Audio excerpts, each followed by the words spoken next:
lo precario es aquello que, ¿no es cierto?, está prácticamente a medio morir saltando, pero que todavía existe y que le da contenido, y lo infausto es lo terrible, por las enfermedades, las pestes, los terremotos, los saqueos, los temporales, todo lo que ha acompañado la historia de Valparaíso a través de muchos años.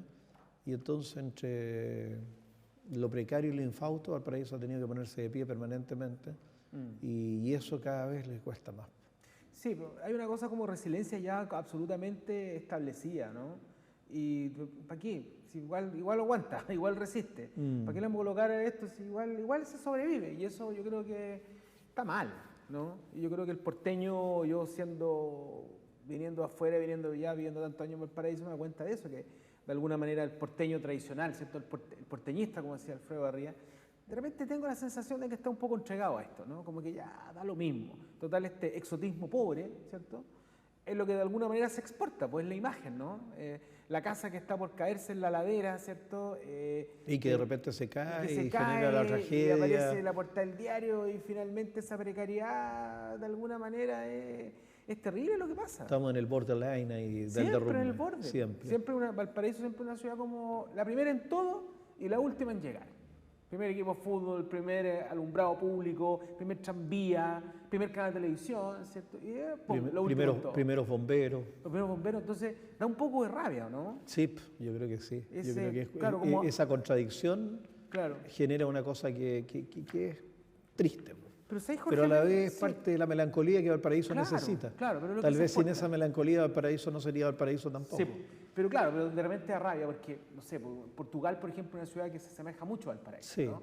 Y de una belleza, de un cuidado, Lisboa, ¿cierto? Una ciudad de una belleza increíble y bien cuidada. Pero acá todos estos porteñistas de repente van alto, ¿cierto? Medio fundamentalistas, opinan y no pasa nada, ¿no?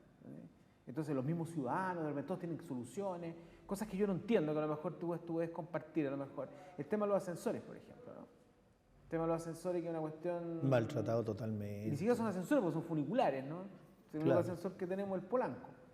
Serían elevadores. Elevadores, ¿no? Reales. Entonces las peleas... Y yo, fíjate que soy de una idea, esos ascensores deberían haberlos modernizado totalmente, haber hecho una inversión de peso con elevadores nuevos, y haberles mantenido la cáscara externa antigua, pero todo el sistema modernizado. Si hoy día no resiste que se intente recuperar una máquina de ascensor de hace 120 años atrás, que hoy día ya lamentablemente muchas de ellas están sobrepasadas por el tiempo. Tú veis Bilbao, por ejemplo, y en Bilbao los ascensores nuevos que se han instalado te conectan los cerros maravillosamente. Y en Barcelona tú sales de un elevador y te conectas con una escalera mecánica en los cerros. Y tenías escalas mecánicas en las laderas de los cerros. Perfecto. Oye, Jorge, bueno, te quiero dar la bienvenida. Estamos en el programa número 1 de esta última temporada ya de Arte y Parte. Estábamos conversando nosotros acá sobre Valparaíso, ¿no? Uno nunca termina de hablar sobre Valparaíso, ¿no? Hay mucho que hablar. Hay mucho que hablar, una ciudad destruida, no destruida, ¿cierto? Algunos hablan sobre Valparaíso antes del estallido, post-estallido, antes del estallido, pero finalmente sigue en este derrumbe constante, ¿no? Porque yo tengo la idea también de que Valparaíso es una ciudad que siempre se derrumba y se para nuevamente, ¿no? Sí. Como que parece que fuese esa su esencia, y yo creo que está mal, ¿no? Yo creo que, mira, el problema del bien y del mal tiene que ver con la historia directamente. Valparaíso tiene un biorritmo muy particular. Hay momentos en que ha estado más alto y hay momentos en que ha estado más bajo. La gente tiene la idea de que antes de 1906 Valparaíso era Europa, era Buenos Aires, y la verdad que Valparaíso nunca llegó a ser eso, pero sí era una ciudad importante, en el Pacífico especialmente. Tenemos que pensar que llegó a ser un puerto competitivo. El terremoto la dañó porque dejó muchos terrenos baldíos, mucho abandono, y dejó un trauma, una cicatriz que no se resolvió a través del tiempo. Pero yo te diría que de nuevo Valparaíso se vuelve a poner de pie después de los años 60. Con los años 60 Valparaíso vuelve a aparecer, ¿no es cierto?, el American Bar, el Cinzano, la vida nocturna, el Greco, muchos lugares, ¿no es cierto?, la Calaguala en Barón, y la bohemia le da una impronta literaria, poética, artística significativa, que se mantiene hasta el golpe militar. Con el golpe militar yo creo que Valparaíso de nuevo sufre un golpe profundo, se cierra el Teatro Avenida, los cines empiezan a morir, los teatros de barrio, como el Teatro Mauri, como los teatros que habían en Playa Ancha, y eso marca de nuevo una depresión importante, y yo creo que de ahí Valparaíso otra vez ha estado arrastrando el poncho históricamente, y los incendios, el terremoto del 2010 fueron traumas también muy graves. Oye, bueno, sí, es una ciudad bastante acontecida, como dicen por ahí. A uno le da rabia también de repente porque uno todo le echa culpa a la autoridad y de repente uno tiende a pensar que el mismo porteñista, ¿cierto? Como decía Alfredo Barría, ya está un poco cansado de toda esta cosa. Un poco cansado de este exotismo pobre que de alguna manera redita, porque redita, ¿cierto? Sí. Pero esa poca mantención, ese poco cuidado, ese poco amor, ese casi inexistente amor, digamos, por Valparaíso, ¿no? Ha tendido ya a desaparecer. Uno camina por las calles actualmente y te encuentras con que zona de guerra, ¿sí o no? Absolutamente. Y eso es complejo para una persona que vengo a Santiago, ¿cierto? Viendo Valparaíso, admirado, digamos, por el olor. Yo me vine por el olor, me gusta mucho ese olor a esa mezcla, ¿cierto? Que se provoca, qué sé yo. Y verla en deterioro tremendo, ¿no? Bueno, Valparaíso es una ciudad que perdió sus pocas industrias que tenía, prácticamente no queda ninguna.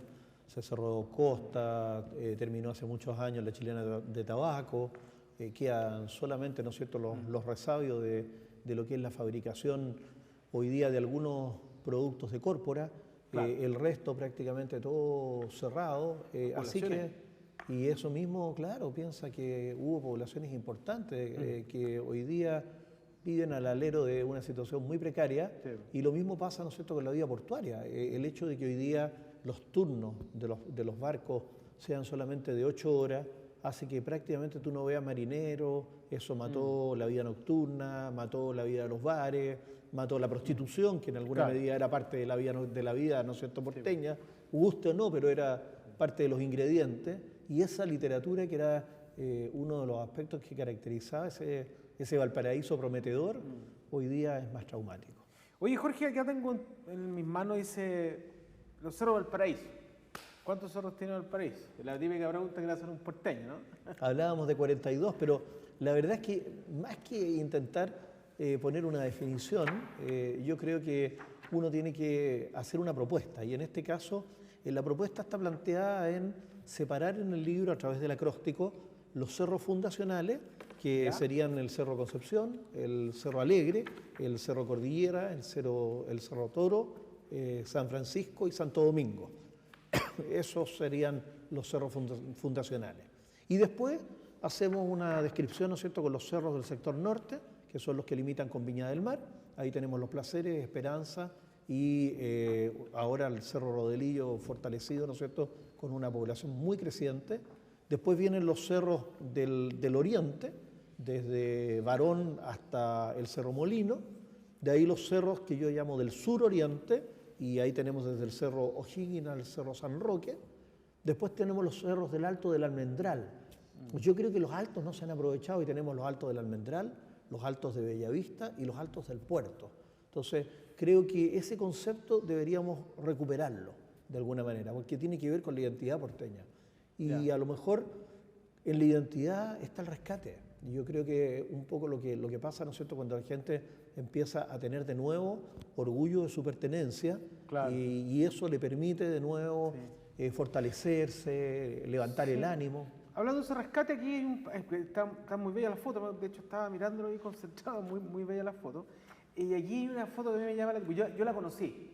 Yo conocí antiguamente cómo era la población obrera, ¿no? Sí. Hablando de rescate, ¿no? De un poco también de dignidad, ¿sí o no? Absolutamente. Y eso es súper importante porque la población obrera en su tiempo era compleja, ¿no? Súper compleja. Pero ahora está convertida en una pequeña ciudadela que es preciosa. O sea, y la gente tiene orgullo y fue hacen ahí aquí está la foto del interior. Yo me acuerdo que reuniones. ¿no? ¿Sí? Había un puro baño ahí y ahora está hecha y reconstruida de una manera preciosa. Yo he estado un par de veces ahí y me ha llamado la atención, pero está construido pensando, digamos. Digámosle a los que quieren conocerla, ¿no es cierto?, que está en la esquina de la calle Castillo con la avenida Alemania, así que los que quieren subir pueden tomar la escalera Bellavista en el momento en que empiece a funcionar, digamos Cordillera.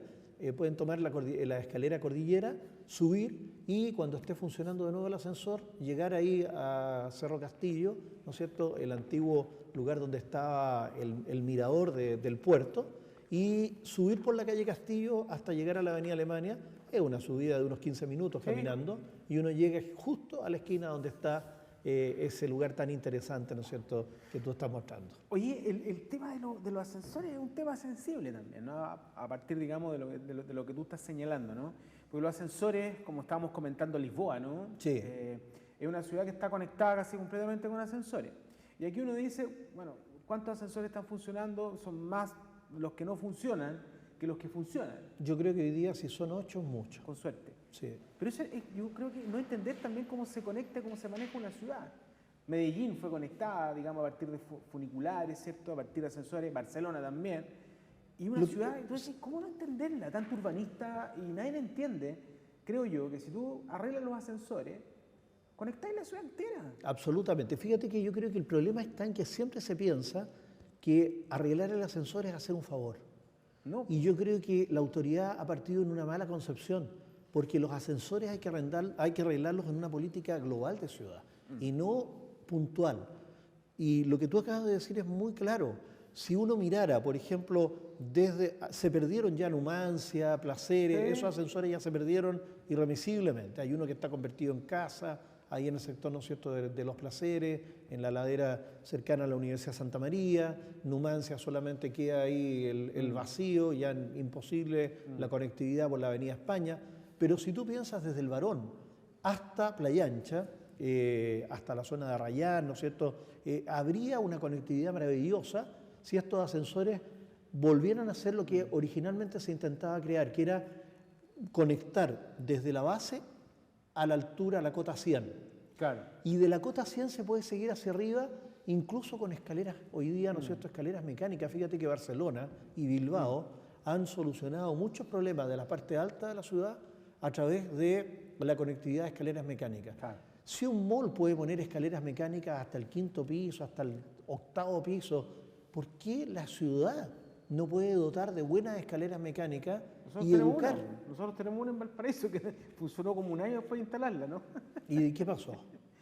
No sé, no pagaron más las mantenciones. Esa que está ahí en la avenida Condel, ¿cierto?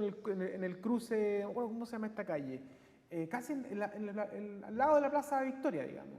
Y está ahí. Y ya es un monumento, digamos, un poco a la desidia. No sé si la autoridad, pero uno dice una escalera eléctrica en medio de la ciudad, o sea, para subir de un piso a otro en un caracol, una especie como de caracol comercial, ¿no? Y no funciona hace un montón de años. Entonces, finalmente se transforma en un monumento, está ahí en un monumento raro, ¿cierto? Sí, un poco estrafalario, medio convertido. Estas rejas que uno las abre. Claro, y no hay nada hacia abajo. Entonces, te encontré con otro monumento más. Pues dice, no, sí, total, Valparaíso siendo Valparaíso, ¿no? Entonces, hay un justificativo que no debería ser. Lo que pasa es que cuando se hicieron los ascensores la gente se olvida, porque este es un proyecto que se hizo en el 1885. Y el proyecto original era unir más de 30 puntos de la ciudad desde la cota 0 a la cota 100. Y era muy inteligente, era muy interesante. Y habría que volver a eso. Si, imagínate que en ese tiempo en la ciudad vivían 50.000 personas y se creó ese proyecto, y hoy día estamos hablando de 400.000, con mayor urgencia habría que presentar un trabajo, pero con urbanistas, con personas que saben. Y ahí yo creo que ha faltado profesionalismo en la solución. Yo he escuchado algunas justificaciones sobre el arreglo de los ascensores desopilantes. Una vez escuché a alguien, años allá atrás creo, que decía, no, es que es muy difícil arreglar los ascensores porque imagínate subir una estructura de metal, oye, la subían en burro, ¿no? Antiguamente. Absolutamente. Subían en burros, a tremendas ruedas de metal, y ahora con toda la tecnología, o sea, eso no es un justificativo, decía yo. Como dices tú, Medellín, hay que mirar otras ciudades, hay que mirar otros ejemplos, incluso en Latinoamérica. No, entonces es complejo. Oye, pero también hay varios otros libros, porque no solamente Valparaíso es como tu pasión de estudio, ¿no? Bueno, yo partí más bien en Viña del Mar, que es mi ciudad de nacimiento, y aquí hay una trilogía que partió, ¿no es cierto?, con el libro que tú tienes en la mano, La Belle Époque. Que antiguo y cuidadoso eso, ¿eh? Sí. Ya nadie forra libros, pero bueno. Es que el libro, cuidado, ¿no? Es el libro de autor, es este libro que tú tienes en la mano. Todos estos libros en general están agotados, lamentablemente. No, va a costar mucho sacarla, así que vamos a tratar de visualizarla. Dice, La Bella Época de Viña Marina, claro, uno dice, Viña Marina es como un país distinto al Paraíso, perteneciendo a lugares cercanos y perteneciendo a la misma región, ¿o no? Fue una cultura diferente, yo creo que se han ido asimilando cada vez más. En los últimos años, Viña del Mar y Valparaíso, para bien o para mal, son ciudades que han ido hermanando también sus destinos y de alguna manera a Viña del Mar se le ha ido haciendo cada vez más difícil sostener la historia de sus orígenes, que es la de un balneario.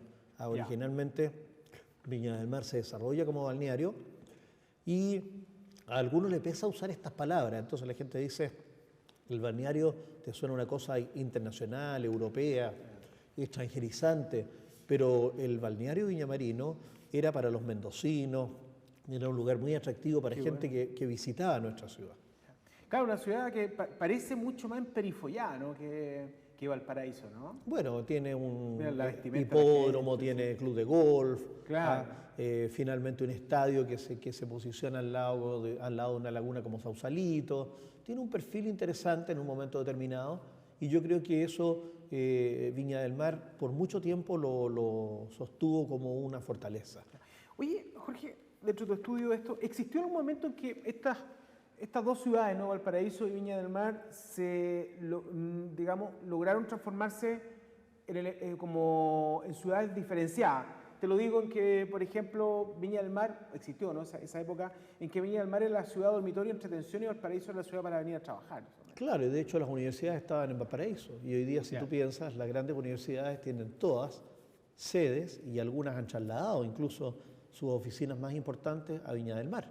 E incluso, ¿no es cierto?, muchas de ellas las han trasladado a Santiago. Entonces tenemos que pensar que nosotros tenemos un discurso de regionalismo, pero a la hora de fortalecer el trabajo regional, yo diría que Valparaíso y en consecuencia Viña del Mar han ido debilitando su perfil regional a través de los últimos años. Mire, yo tengo entendido que no sé cuántas son las personas que se van de la ciudad, que se dirigen a Santiago, Concepción, se abandonan Valparaíso, básicamente. Creo que son como 10.000 o 5.000, creo, o exagero mucho, pero anda por ahí más o menos la cantidad de gente que se va de la ciudad. Y bueno, y tú miras Valparaíso, mucho abandono, y hoy día empiezas a mirar Viña del Mar y pasa lo mismo, hay muchos sitios abandonados. Viña del Mar también. Nos está pasando lo mismo, se están abandonando muchos sitios y eso da lugar a las tomas. ¿No? Hay una queja, ¿no es cierto?, ¿por qué Viña del Mar es la ciudad que tiene más tomas de Chile? Porque lógicamente hemos perdido el sentido de uso del espacio tanto público como privado. En el ámbito público cuesta recuperar las plazas. Viña del Mar piensa que la Plaza 15 Norte ha costado mucho darle una orientación. Lo mismo pasa, ¿no es cierto?, con la plaza de Viña, que también ha costado orientarla. Las plazas de barrio, hay plazas hermosísimas. Santa Inés, por ejemplo, tiene una plaza preciosa. Y yo creo que esas plazas hay que fortalecerlas, hay que darle sentido de pertenencia. El vecino tiene que hacer cosas en su plaza.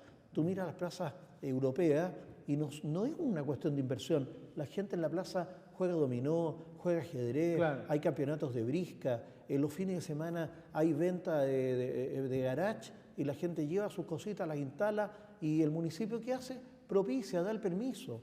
Lleva un parlante y pone un poco de música, un artista local del mismo lugar pone su karaoke y se pone a cantar y se crea un ambiente, una atmósfera súper entretenida. Bueno, no sé si tú caminaste o fuiste alguna vez la Plaza O'Higgins, Valparaíso. Muchísimo. Antes de estar refaccionada. Pero antes, pues yo soy criado en la calle Victoria, yo te juro esquina entre Juan Arroz y Retamo, así que... Yo te juro que nunca en mi vida había visto un sitio más republicano que esa plaza un día domingo. Claro. ¿Por qué? Porque tenías una feria de la Feria de Antigüedades.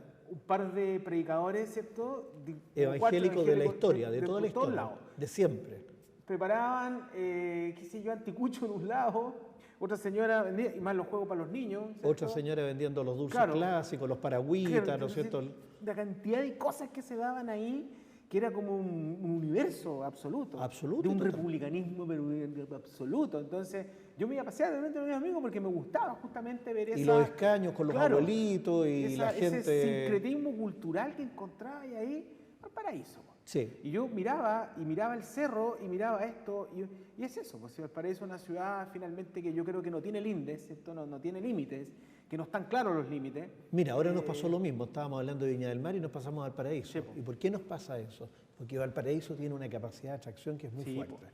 Pero yo creo que tiene que ver con eso, como que hay una cierta libertad que la gente, digamos, o sea, yo creo que ya la tiene adquirida. O sea, ponte a pensar solamente que Valparaíso no tiene sectores, digamos, de clase alta o baja, sino que están todos conviven con todos. Ahora hay una diferencia bien clara. En Valparaíso tú hablas de los cerros.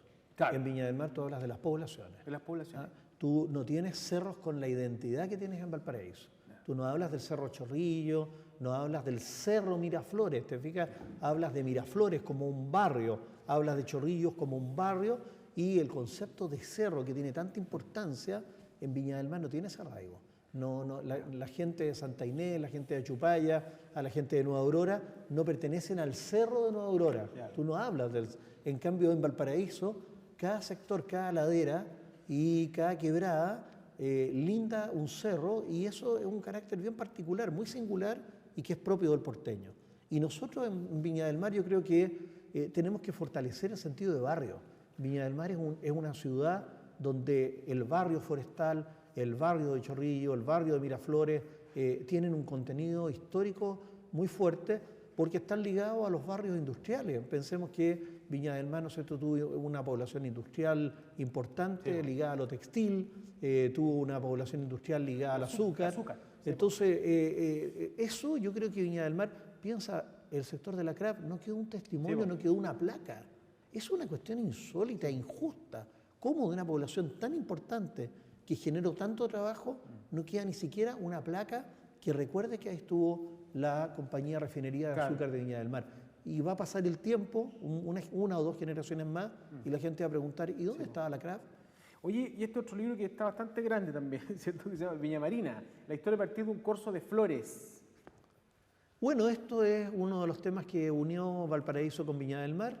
Ocurrió una tragedia en el año 1905, hubo un derrumbe en los cerros porteños producto de una inundación, quedaron muchos niños huérfanos, y fue justamente doña Juana Ros de Edwards, que era una mujer de un gran sentido caritativo, quien organizó un corso para reunir dinero y lo hizo en el Sporting de Viña del Mar. Y por eso, ¿no es cierto?, la historia es a partir del corso de flores, recrear la sociedad de la época, del año 1905, quienes vivían, qué costumbres había, qué importancia tenía la sociedad porteña y viñamarina en esa época, y de ahí surge ese libro, que es además la recreación de una partitura musical, donde se habla de los orígenes de Viña del Mar como balneario. Primero se le mira como una mujer, después como una ciudad, y de nuevo el autor termina hablando de la mujer. Entonces es muy bonito el contrapunto poético que hace respecto a lo que significa esta Viña Marina y la historia a partir de un corso de flores. Mira. Hay una idea también que Viña del Mar es la ciudad de las flores, ¿no? O la ciudad jardín. La ciudad jardín. En definitiva. Bueno, en el año 25 se dictó una ordenanza que impedía la construcción en el antejardín. Eso lamentablemente hoy día, ¿no es cierto?, nadie lo respeta. Los antejardines se han convertido en venta de automóviles, cualquier cosa, pero en su tiempo Viña del Mar, entre el año 1925 y 1970, era la ciudad de los antejardines. Ah, claro. Venían los santiaguinos y quedaban maravillados. Sí, porque es identidad festiva y glamurosa de Viña del Mar. Sí, sí, sí. El glamour era parte de esta ciudad y se reflejaba en sus clubes sociales, en el deporte. Sporting, ¿no? Claro, la inauguración del casino, piensa que se invita a la realeza inglesa para que forme parte de la ceremonia, se hacen filmaciones donde se muestra la ciudad, ¿no es cierto?, cómo está pujante, pero tuvo que estar permanentemente en esa lucha con la industrialización. La Salina, lo que pasa hoy día, ¿no es cierto?, en la recta de la Salina, es parte de ese conflicto entre lo industrial y lo turístico, que Viña del Mar lo sufrió, y hoy día lo vemos nosotros la consecuencia de un paño donde estuvo los Muebles Guzmán, Eduardo Ceruti y además, ¿no es cierto?, las petroleras. Entonces, ese paño fue utilizado preponderantemente por el área industrial. Hoy día sería imposible. Necesita Viña del Mar fortalecer el sentido turístico, pero fortalecer el sentido turístico con contenido. La gente no va a ciudades que no tienen contenido. Tú, para ver una ciudad que no tenga una identidad... No, pues no voy. Pues, nosotros tenemos que explotar el sunset. Imagínate la belleza del atardecer en Viña del Mar. Viña del Mar tiene un atardecer que es uno de los más lindos del mundo. Y eso nosotros deberíamos fortalecerlo. No tenemos miradores que inviten a los turistas a aprovechar la puesta de sol. Y yo creo que ahí hay un desafío que no solo lo tiene que tomar el municipio, lo tiene que tomar también la empresa privada, los cafés, los restaurantes, y fortalecer estas perspectivas bonitas del Océano Pacífico y del sol poniéndose, que sería una fortaleza también comercial. Bueno, acá tenemos tu último libro que se llama Viña del Mar, ayer y hoy. Y justamente aquí hay una parte del libro, ¿cierto? Acá, Viña del Mar, ayer y hoy. René Cáceres, trabajaste con archivo fotográfico y tuvo obviamente la investigación histórica, sí. ¿cierto? Y aquí justo abrí las casualidades de la vida, ¿cierto? Y te encontraste con la craft. Justo me encuentro, claro, el dilema, industria o turismo, la craft, ¿cierto? Y hablemos de esta cosa, esta invasión visual, ¿no? Pero que hay una cuestión inmobiliaria detrás, ¿o no? Que de repente puede resultar un poco aberrante, ¿no? Pero eso también lo dice, la ciudad crece, ¿no? Y necesita gente que viva y de repente vamos tirando edificios, ¿cierto? Y el respeto, ¿qué es? Mira, esto ha pasado en Brasil y el resultado final ha sido terrible. Yo te doy el ejemplo de muchas ciudades en que lamentablemente el resultado, Camboriú, por ejemplo, uno mira la urbanización de Camboriú, por llamarle urbanización, es un edificio delante del otro. Ya. Una falta de respeto por el sentido de lo que significa el horizonte, la perspectiva. Entonces yo creo que... Y la privacidad también. También, ¿no? Sí. Yo, mira, si tú hablando sobre eso, ¿no? Yo, bueno, salgo de acá, uno se va, digamos, yo vivo en Valparaíso, pero uno se va aquí por la avenida Álvarez, ¿cierto? O Viana. Y claro, tú dices, no tampoco está pensada la ciudad de Viña del Mar en términos de lo que significa el costo demográfico, ¿cierto? Porque hay una invasión de autos, hay unos tacos enormes. Entonces nadie pensó en todos estos tremendos edificios de no sé cuántos departamentos, en que eso es perjudicial, porque te provoca un problema, digamos, de tránsito tremendo. Claro.